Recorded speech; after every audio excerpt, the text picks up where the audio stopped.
Imke, and I'm the founder and the CSO at Glaia. And as was already mentioned, my talk is about from early career scientist to raising my first millionaire startup entrepreneur. But this is by no means a guide to how to raise fund. I think there were people that are much more qualified that talked today already about a little bit of this. But I rather want it to be more of an inspiration to maybe some of you in this audience that aren't quite sure if the entrepreneurial route is for them, or especially to those that are convinced that it's actually not for them, because I used to be one of you. So let's just start at the beginning on how I actually became first a scientist, and then we get to the later part. As a background, I was born and raised in the lovely city of Brunswick. So after finishing my school, I went to the city of Kiel at the Baltic Sea to study chemistry. And it was right in my final exams that my sister, who wasn't quite the cute little girl back then anymore, but more of my personal life advice, so however you want to call it, she told me, Imke, you need to go abroad if you want to be employable later on. Little did she know then that I would become my own employer, so yeah. Anyway, my only chance that I actually still had before finishing my degree was for my final year project. And for this I went to Bristol, to Professor Galan's group. But after finishing my final year project, Carmen then offered me a PhD position. And I really enjoyed everything about the research and doing a PhD, being in academia, also all of the perks like disseminating my work at conferences in Hawaii at the top, or in India, where we also made it into the news. Apparently we were quite an attraction coming there. So yeah, there's Carmen and me, and then David and his wife. But yeah, in the end I graduated and I finished my PhD, which was about the carbohydrate synthesis in disease and health, using breast milk as a model system, as you would do. So yeah, actually that day was the last time that I was in this actual room. But anyway, I was definitely not ready to move out of academia, so I decided to do a postdoc in the lovely city of Bilbao in the north of Spain. And it was there about a year and a half into my postdoc that David sent me a message one afternoon. It was a Friday, a very nice sunny afternoon, around 3 p.m. It was a very brief and to the point conversation, which roughly went like this. Hola, Frau, which is what he used to call me during the PhD. Question: are you still interested in an academic postdoc? And I thought, well, he might just have the next interesting opportunity that he can recommend to me. So I said, yes. Okay, nothing then. Great. Not quite what I had expected, but it definitely got me curious. So doesn't mean that I'm not interested in other things too. And I did know that he was about to start a company, but it never had crossed my mind that he could ask me, because the whole entrepreneurial thing never crossed my mind. It wasn't for me. So he says, I need someone with me to move the company forward. Can I call you? Sure. So in that conversation, he talked to me about the technology, how it can increase photosynthesis in plants to make them more productive. So essentially helping with food security, but also because photosynthesis relies on natural resources, we could also fight climate change. So it sounded really exciting and interesting, and then he drops on me the minor detail that if I wanted to be in, I had until the end of the day, because of a deadline from an Innovate UK, the iCure program that we have heard already about. So I started my deep thinking process, clearly consulted with my sister, as I do in all of these matters. And then, in the end, just decided to stop wasting my life in academia and do something meaningful, such as saving the world from hunger and climate change. So that same evening, I told him that he can count with me. But yeah, let me just briefly introduce to you the technology that got me so excited to actually head over heels, stop my academic career, and then within 4 weeks actually leave Bilbao to come back to Bristol. And it's all about carbon dots and photosynthesis, as I already briefly mentioned. Let me start quickly with photosynthesis. It is arguably the most important biological process on this planet Earth, enabling all life. And it's the process by which plants can convert the energy from the sun, together with water and carbon dioxide, into carbohydrates, or our food, and oxygen. And now it's also one or the most oldest process. So you might argue that it has evolved to become as efficient as it possibly can be. And there's no more things that we can do to it. And from the plant's point of view, this is also very correct. But the plant's point of view is all about the survival of the species and passing on its genes.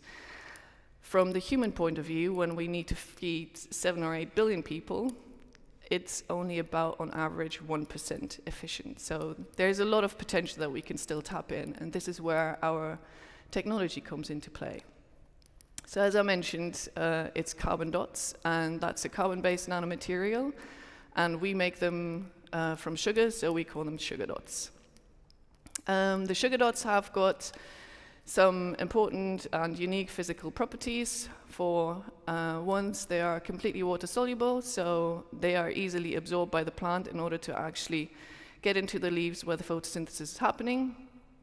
They're also blue fluorescent, so the spectrum of the sunlight, very little bit can be actually used for photosynthesis, and it's blue and some of the red parts. So we can transform some of the UV light into actually photosynthetically active light.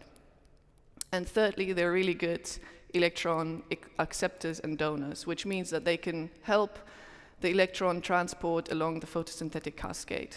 And essentially, we can process more of the captured light to make more of the food, as you can see in this example, as the tomatoes.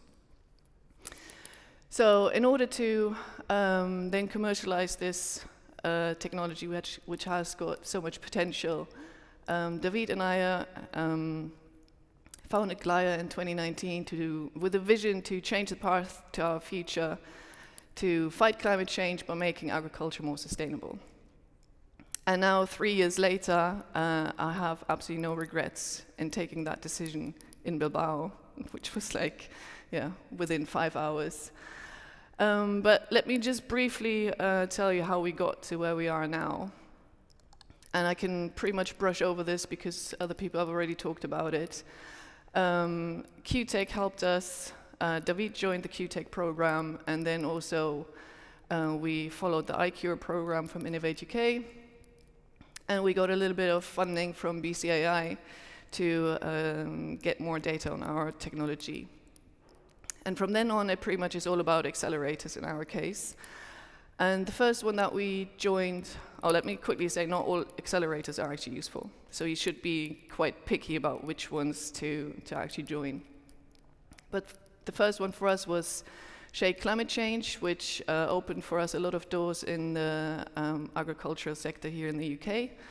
And it also provided some of the match funding that we needed for the iCure grant of £300,000. With that money, we actually then found our home at Science Create. And it sustained us all the way until earlier this year. But in the meantime, we joined 2 more accelerators, the EIT Food and Start Life from the Netherlands. And they both opened us doors in the European and especially in the Dutch agriculture market. And then all of this kind of together laid the foundation for us to be in a position to raise 1 million of seed funding earlier this year from Angel and VC Investment. So Now that I have kind of told you my story of the little girl in the postcard, first becoming a chemist and then an entrepreneur, I want to now change gears a little bit and address some of the comments that I frequently get and some of my own kind of advice, if I have convinced you to actually follow a similar path. The first one is all about change. I actually just talked about that with someone earlier today. And it's scary, yes, but it's also very exciting. And I would argue, unless you actually do take that step, you won't know how exciting it might be and how much better it might actually be. I really enjoyed taking that step. The next bit is about courage. And this is a comment that I frequently get. People say, oh, Imke, you're so brave, I would never have the courage to actually start my own company. And yes, it does take some courage, but I would argue it does take a lot less than you might think. Because in the end, what's the worst that can happen? You might spend all of the money and the company goes bust. Yes, not great, but along the way, you will have gained so many experiences that definitely won't make your CV look worse. And in the end, you can still go back to academia if you want. The next thing is curiosity, and this is kind of for everyone that is thinking about starting a business. I think you should have a lot of curiosity and you should want to learn a lot of new things. And the reason I'm saying that is I got an interview question by the Bristol alumni a few years ago to describe a normal day in my life. And there really is no such thing. Every day is different. You will have to learn tons of new things. The vast majority of the things that I do every day have got nothing to do with chemistry. And if you don't like to learn new things, I don't think this necessarily would be a good option. And then the last bit is co-founders, which I think is definitely the most important one. And you should really choose your co-founders or your broader team very well, but I had to call it co-founders because it's the 4C, if you have noticed. So choose your team wisely, because you will spend a lot of time together. And although you might argue that in my case, I didn't choose, but David chose me, I still think he's made an excellent choice. And I think like what works for us really well is that it's not that we only know each other for over 10 years already, but we have got a very deep respect for each other and we can speak our truth to each other without offending the other person. And I think the other thing that is really important is that very rarely do we agree on anything in the first place.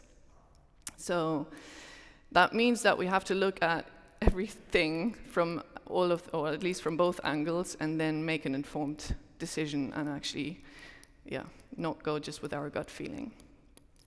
And with that, I would like to finish, and I'm happy to take any questions. When you first started out, did you start talking to legislators about food safety, or did you kind of ignore all that and pursue the idea and then work that out later? How does it work? So as we started with the business, yes, we did talk to legislators very early on, trying to figure out what would be our regulatory process looking like. I don't think that was necessarily done, but maybe I'm wrong, while this whole project was still in university.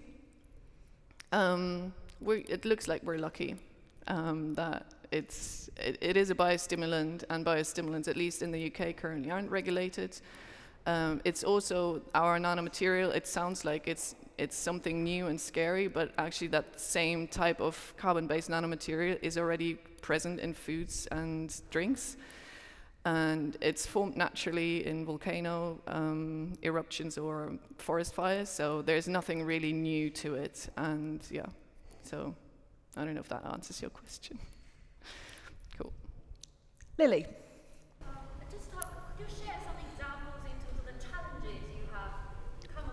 Sorry, into the what? Challenges. Oh, challenges. Oh, so many. I don't want to scare anyone. It's all easy. Yeah, some of the challenges. I mean, it's like getting to our first million. Oof. I made it look so simple. It really wasn't. And